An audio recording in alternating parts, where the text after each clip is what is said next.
Salut à tous, j'espère que vous allez bien.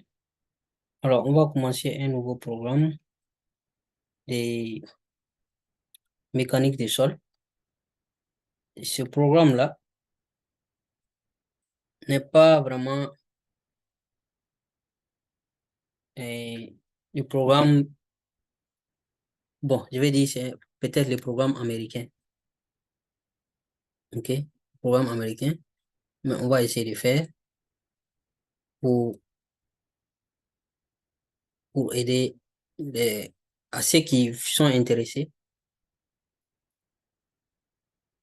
Et ce programme, je vais le faire en deux langues, en français et puis en anglais, d'accord? Donc, si vous suivez, si vous voulez apprendre aussi l'anglais, pouvez suivre les deux versions et vous entraîner en même temps. Voilà.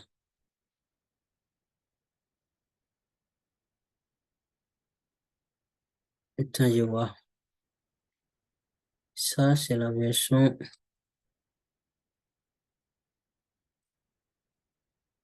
Non, ça, c'est la version anglaise.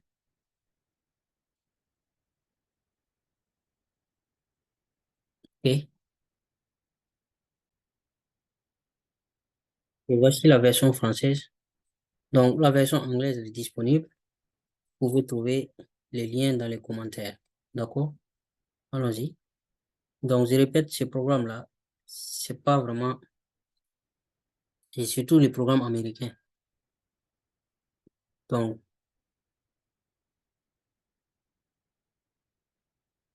mais je pense tout est presque pareil. C'est la même chose. Donc, voici les contenus du programme. Et il y a jusqu'à 17 chapitres. Donc, j'espère qu'on va apprendre quelque chose ensemble pendant, et tout au long de ce programme, quoi. Donc, pour cette vidéo, on commence par le chapitre 1, tout simplement. Voilà, c'est pas un long chapitre, c'est juste une introduction. Donc, la première partie, c'est géotechnique. C'est juste l'histoire de la géotechnique. Donc, une perspective historique. Donc, dans cette partie-là, ce chapitre-là, nous allons voir deux parties. Première partie qui est introduction et deuxième partie qui est génie géotechnique. La géotechnique avant le 18e siècle. Comment les gens faisaient avant le 18e siècle. Donc, introduction d'abord. Donc, le sol, à des fins d'ingénierie, nous devons définir le sol. Nous-mêmes, si vous allez avec les agriculteurs en agriculture, et ils ont leur définition des sols. Nous aussi, en géotechnique, en ingénierie, nous devons définir les sols. Donc, les sols, à des fins d'ingénierie, point de vue ingénierie, c'est une combinaison des grains minéraux, de la matière organique décomposée, liquide et du gaz. C'est le mélange de tout ça là qui forme le sol, en fait. Il y a tout ça dans le sol. Donc, il sert de matériaux de construction, supporte les fondations dans les projets de génie civil. Okay? Donc, pour comprendre le sol, les ingénieurs civils doivent examiner ses propriétés. Quelles sont ces propriétés-là? L'origine du sol même. On doit savoir quelle est l'origine du sol. La distribution granulométrique. La capacité de drainage. Quelle est la capacité du sol à drainer de l'eau, par exemple? La compressibilité. Est-ce que le sol est trop compressible ou pas? Et la résistance au cisaillement aussi. Nous avons besoin de ça aussi. D'accord? Donc, et la capacité portante, pas capacité de chargement, capacité portante du sol. Donc, mécanique du sol. Est-ce que vous avez demandé quelle est la différence entre mécanique du sol et géotechnique? C'est quoi la différence en fait? Donc, la mécanique du sol, là, elle étudie les propriétés qu'on vient de citer là, du sol, c'est-à-dire l'origine, la granulométrie, la capacité portante, tout ça. Donc, elle étudie ces propriétés-là et le comportement du sol sous diverses formes, sous diverses forces. Tandis que la géotechnique, elle prend les principes de la mécanique du sol. Donc, ce que lui, là, il va nous apprendre, la mécanique du sol va nous apprendre là. Ce que la mécanique du sol va nous apprendre, la géotechnique va apprendre ça et appliquer. Donc, c'est l'application des principes de mécanique des sols et de la mécanique des roches pour concevoir quoi? Des fondations, des structures de soutènement, des structures en terre, près de la surface de la terre. Voilà. Donc, c'est ça la géotechnique. Voici des exemples, par exemple, des exemples de fondations.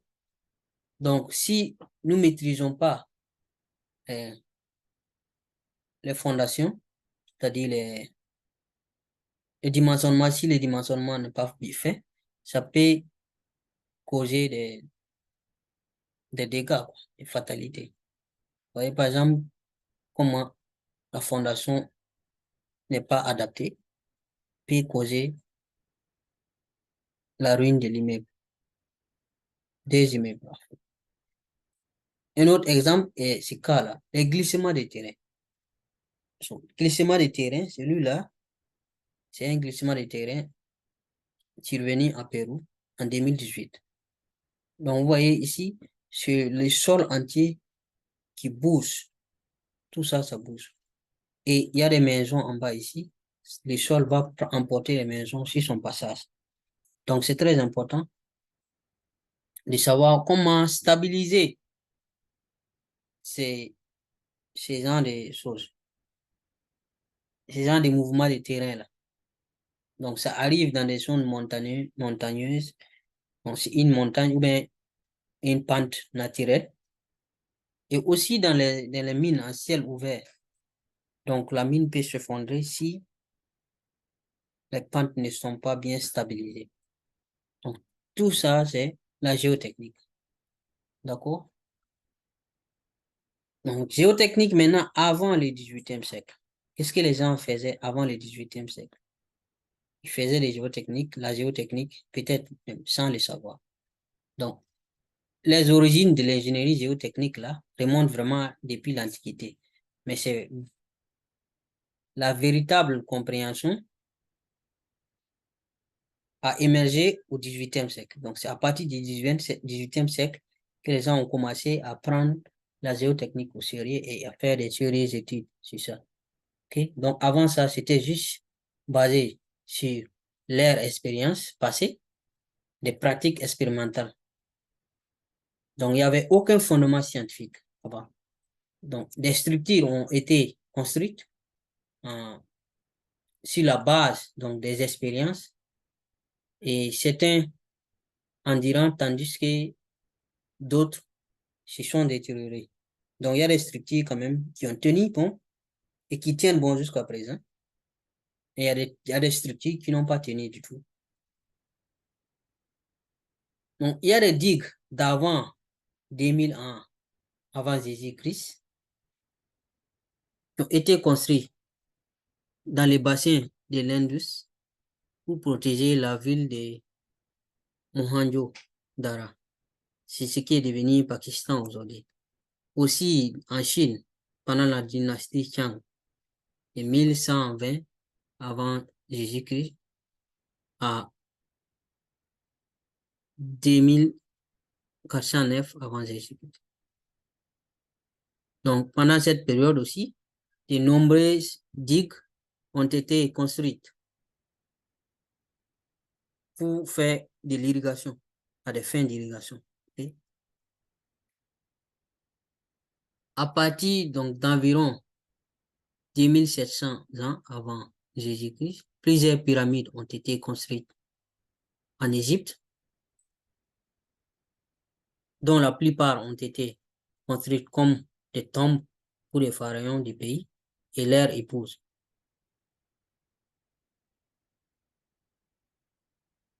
Donc, pendant les périodes pendant les périodes de l'Ancien et du Moyen Empire. Hein. Voici un exemple de la construction de ces pyramides-là. Comme vous le voyez, c'était vraiment ingénieux. C'était pas simple. Donc, il y avait beaucoup de challenges. Donc, la construction des pyramides a posé des formidables défis. Donc, des défis dans quoi? Dans les fondations, stabilité des pentes et des constructions souterraines. On voit ici, vous pouvez voir une chambre souterraine ici, carrément. Donc, il y avait beaucoup de défis. Mais jusqu'à présent, on se demande comment ils ont construit ces pyramides-là. Un exemple aussi, un exemple très célèbre, le problème lié à la capacité portante des sols dans la construction,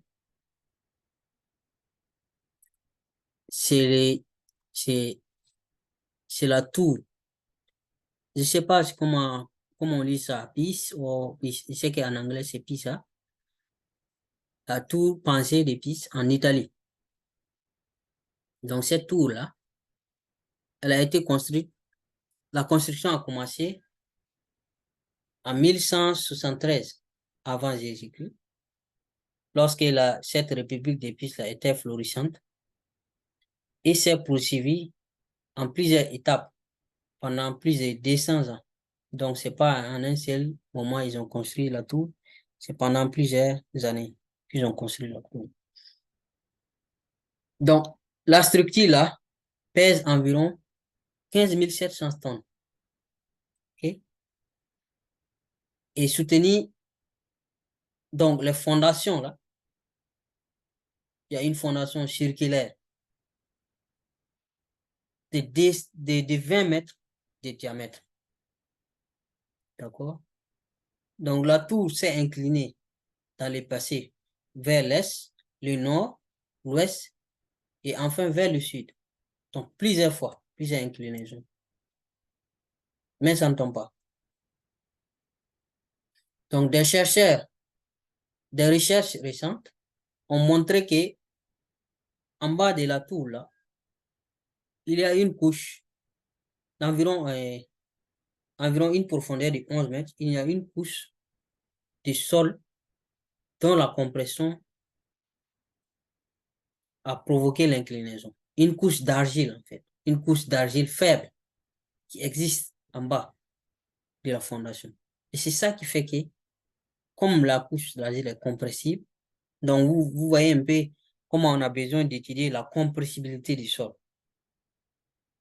C'est parce que la couche d'argile là est faible, donc la tour est inclinée. D'où l'importance d'étudier vraiment le comportement du sol.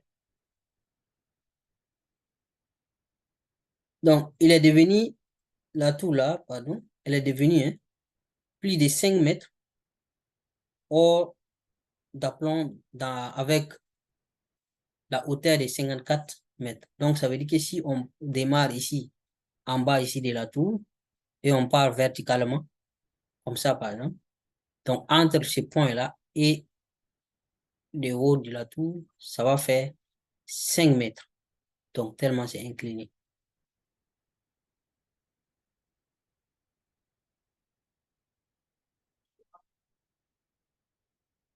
Donc, en 1990, ils avaient fermé la tour parce qu'on croyait qu'elle allait tomber et s'effondrer.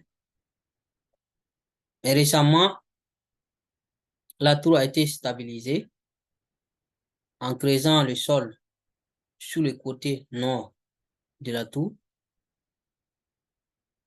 Donc, environ 70 tonnes de terre ont été extraites lors des 41 extractions distinctes qui s'étendaient sur la largeur de la tour. Donc, au fur et à mesure que le sol s'est installé pour remplir l'espace résultant, donc quand on creuse, le sol vient pour équilibrer. Donc, c'est ça qui répare un peu l'inclinaison de la tour. Donc, la tour elle penche maintenant de 5 degrés. 5 degrés. Le changement d'un demi-degré n'est pas perceptible, en fait. Mais il rend la structure considérablement plus stable. OK. Donc, après avoir raconté donc plusieurs problèmes liés aux fondations pendant des siècles et des siècles, donc les ingénieurs et les scientifiques ont commencé donc à penser que non, il faut s'intéresser au comportement des sols. Il faut s'intéresser aux propriétés et au comportement du sol de manière plus méthodique. Donc ça, c'est vers le début, pas du début du XVIIIe siècle. Donc si la base de l'importance et de la nature des études dans le domaine de l'ingénierie géotechnique, la période entre 1700 et 1927 a été divisée en 4 grandes périodes. Okay? Donc la première, c'est la période préclassique, préclassique de 1700 à 1776. La deuxième, c'est la période de mécanique classique des sols. Mécanique des sols classique. La phase 1, qui s'étend de 1776 à 1856, après Jésus-Christ. Et après ça, nous avons mécanique classique des sols, la phase numéro 2, de 1856 à 1910, après Jésus-Christ.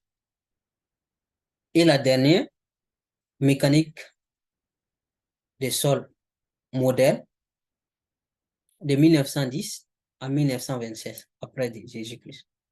Voilà. Donc, c'est comme ça on a divisé et on a 4 périodes ou choses. Je pense que c'est tout, hein, pour cette première vidéo, pour cette première partie du programme. Donc, si vous êtes intéressé, il faut suivre ce programme et la version anglaise est disponible. Donc, je vous invite à suivre la version anglaise là, et ça va vous permettre en même temps d'apprendre et d'améliorer votre anglais. Voilà. Donc, dans les liens des commentaires, je vais mettre un lien et dans les commentaires, je vais mettre un lien pour la version anglaise. Merci beaucoup.